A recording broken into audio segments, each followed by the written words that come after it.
Hm.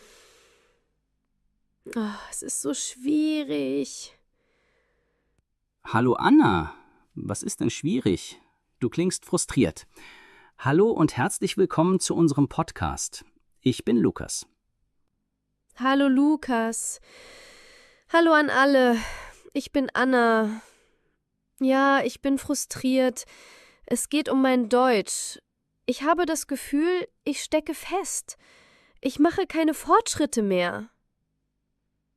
Ah, das Gefühl kenne ich gut. Du bist auf dem berühmten B1-Plateau angekommen. Und das ist unser Thema heute. Wie wird man fließend Deutsch? Wie überwindet man dieses Plateau? Wir werden heute nicht über einfache Vokabeln sprechen. Wir werden über Strategien, Psychologie und effektive Methoden für fortgeschrittene Anfänger sprechen. Das ist eine B1-Lektion, um Ihnen zu helfen, das nächste Level zu erreichen. Ein Plateau. Also ist das normal? Ich dachte, nur ich habe dieses Problem. Nein, es ist absolut normal. Es ist sogar ein gutes Zeichen. Es zeigt, dass du die Grundlagen gemeistert hast. Jetzt beginnt die eigentliche Reise zur Geläufigkeit. Anna, das Erste, was wir verstehen müssen, ist der Unterschied zwischen Korrektheit und Geläufigkeit. Auf dem A2-Niveau war das Ziel die Korrektheit. Du hast gelernt, Sätze ohne Fehler zu bilden. Ja, ich habe mich sehr auf die richtige Grammatik konzentriert. Genau. Aber um fließend zu werden, muss sich das Ziel ändern. Das Ziel ist jetzt die Geläufigkeit. Das bedeutet, flüssig und natürlich zu sprechen, auch wenn man kleine Fehler macht. Es ist wichtig, dass du akzeptierst, Fehler zu machen. Das ist schwer für mich. Ich will immer alles perfekt machen. Wenn ich einen Fehler mache, werde ich nervös. Ich verstehe. Aber die Perfektion ist der Feind des Fortschritts. Um fließend zu werden, müssen wir aufhören, Deutsch nur zu studieren. Wir müssen anfangen, auf Deutsch zu leben. Und der erste Schritt dazu ist die Immersion.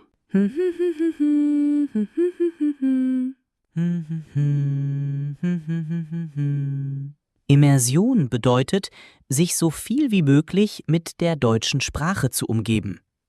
Du musst eine deutsche Blase um dich herum erschaffen. Aber ich wohne nicht in Deutschland. Wie soll das gehen? Es ist heute einfacher als je zuvor. Erste kleine, aber sehr effektive Aktion: ändere die Sprache deines Handys auf Deutsch. Jedes Mal, wenn du auf dein Handy schaust, siehst du deutsche Wörter. Einstellungen, Nachrichten, Anrufen. Mein Handy auf Deutsch umstellen? Daran habe ich noch nie gedacht. Ist das nicht sehr schwer am Anfang? Die ersten 2 Tage sind komisch, aber du kennst dein Handy. Du weißt, wo alles ist. Du wirst sehr schnell lernen, weil du es jeden Tag benutzt. Zweite Strategie: konsumiere Medien auf Deutsch. Aber nicht nur für Lerner. Du solltest anfangen, Podcasts, YouTube-Kanäle und Serien für Deutsche zu konsumieren. Aber die sprechen so schnell. Ich werde nichts verstehen. Das ist der Punkt. Du musst nicht 100% verstehen. Es wäre gut, wenn du Serien mit deutschen Untertiteln schaust, nicht mit Untertiteln in deiner Muttersprache. So verbindest du das Hören und das Lesen. Es ist ein unglaubliches Training für dein Gehirn. Okay, deutsche Serien mit deutschen Untertiteln. Das könnte ich probieren. Letzte Woche habe ich eine deutsche Serie angefangen, aber ich habe sie auf Englisch geschaut. Das war ein Fehler. Es war kein Fehler, es war nur nicht die effektivste Methode. Und was lesen Sie? Versuchen Sie, Nachrichten in einfachem Deutsch zu lesen oder einen Blog über Ihr Hobby. Es ist wichtig, dass das Thema Sie interessiert. Und das bringt uns zum letzten und vielleicht wichtigsten Punkt: die Psychologie. Die größte Barriere, um fließend zu sprechen, ist nicht die Grammatik. Es ist die Angst vor Fehlern. Oh ja, diese Angst kenne ich sehr gut. Ich habe Angst, dass die Leute mich nicht verstehen oder dass sie denken, mein Deutsch ist schlecht. Alle Deutschlerner haben diese Angst, aber du musst deine Denkweise ändern. Ein Fehler ist kein Zeichen von Schwäche. Ein Fehler ist ein Zeichen, dass du es versuchst. Jeder Fehler ist eine Möglichkeit zu lernen. Das ist eine positive Perspektive. Ich erinnere mich, einmal habe ich in einem Café „Ich bin heiß" gesagt, statt „Mir ist heiß". Ja, ein klassischer Fehler. Und was ist passiert? Der Kellner hat gelacht, aber er war sehr nett. Er hat mir den Unterschied erklärt. Und ich habe diesen Fehler nie wieder gemacht. Siehst du? Der Fehler war eine sehr effektive Lektion. Was wäre das Schlimmste gewesen, das hätte passieren können? Nichts. Du solltest keine Angst vor Fehlern haben. Okay, das ist ein sehr wichtiger Ratschlag. Habt keine Angst vor Fehlern. So, Anna, wir haben über viele Strategien gesprochen. Lass uns jetzt einen konkreten, fließend in 90 Tagen Plan für dich machen. Okay, mein neuer Aktionsplan. Ich bin bereit. Okay, jeden Tag. Was ist die erste kleine Sache, die du für die Immersion tun wirst? Ich werde heute die Sprache von meinem Handy auf Deutsch ändern. Sehr gut. Und was ist deine tägliche Schreibübung? Jeden Abend, bevor ich schlafen gehe, werde ich einen kleinen Paragraphen in mein Tagebuch schreiben. Ich werde über meinen Tag und meine Gefühle schreiben.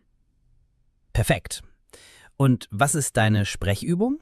Jeden Tag, wenn ich mein Abendessen koche, werde ich laut denken. Ich werde beschreiben, was ich tue. Und die große Herausforderung? Das Sprechen mit anderen. Was ist dein Plan? Ich werde mich wieder bei Tandem anmelden. Ich möchte einen Partner finden, mit dem ich 2-mal pro Woche sprechen kann. Anna, das ist ein fantastischer Plan. Er ist konkret, aktiv und deckt alle Bereiche ab. Wenn du das wirklich machst, garantiere ich dir, dass du in 3 Monaten viel, viel fließender sprechen wirst. Danke, Lukas. Jetzt habe ich wieder Hoffnung und einen klaren Weg. Ich fühle mich nicht mehr festgefahren. Ihre letzte Mission für heute. Es ist eine Planungsübung. Schreiben Sie uns in die Kommentare, welche eine Strategie von heute werden Sie diese Woche ausprobieren. Das Handy auf Deutsch ändern, ein Tagebuch anfangen, laut denken oder einen Tandempartner suchen. Wählen Sie nur eine Sache und fangen Sie an. Wir sind sehr gespannt auf Ihre Pläne. Vielen Dank fürs Zuhören. Ja, vielen Dank.